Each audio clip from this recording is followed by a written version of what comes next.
ములుగు జిల్లా జీవితార్వపల్లి గ్రామంలో ప్రజాపాలన కార్యక్రమంలో మంత్రి సీతక్క పాల్గొన్నారు. రైతు భరోసా, ఇందిరమ్మ ఇల్లు, ఆత్మీయ భరోసా, రేషన్ కార్డుల పథకాలు లబ్ధిదారులకు మంత్రి సీతక్క, జిల్లా కలెక్టర్ దివాకర్ పంపిణీ చేశారు.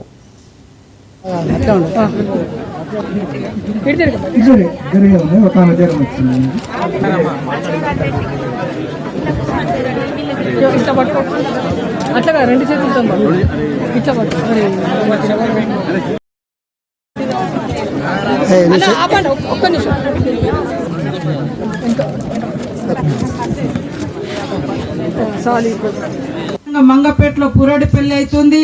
మరి అదే విధంగా ఏటూ నాగారంలో పేదవాళ్ళకి ఇవ్వాలనే లక్ష్యంతో దాదాపుగా 21 నుంచి 24 వరకు గ్రామ సభలు నిర్వహించి మరి గణతంత్ర దినోత్సవం, మన రాజ్యాంగ దినోత్సవం సందర్భంగా ఈరోజు అర్హులైనటువంటి వాళ్లకు పథకాలు అయినటువంటి లక్ష్యంతో మరి రైతు భరోసా ఎకరానికి సంవత్సరానికి మరి 12,000 స్కీము ప్రారంభించడం జరిగింది.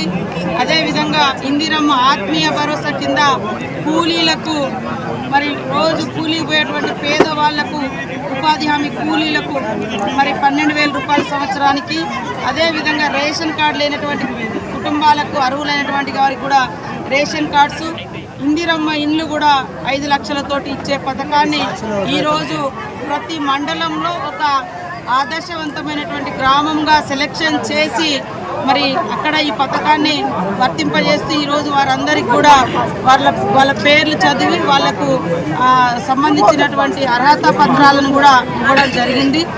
మళ్ళీ మిగతా వాళ్ళకు కూడా తొందరలోనే గ్రామాన అర్హులైనటువంటి వారందరికీ కూడా ఈ 4 స్కీమ్స్ వర్తింప చేయడం జరుగుతుంది.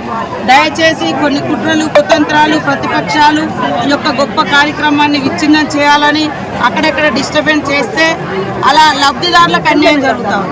డిస్టర్బెన్స్ అయిన కాడ సరి అయినటువంటి లిస్టు సకాలంలో అధికారులకు చేరక డిలే అయ్యేటువంటి పరిస్థితి ఉంది.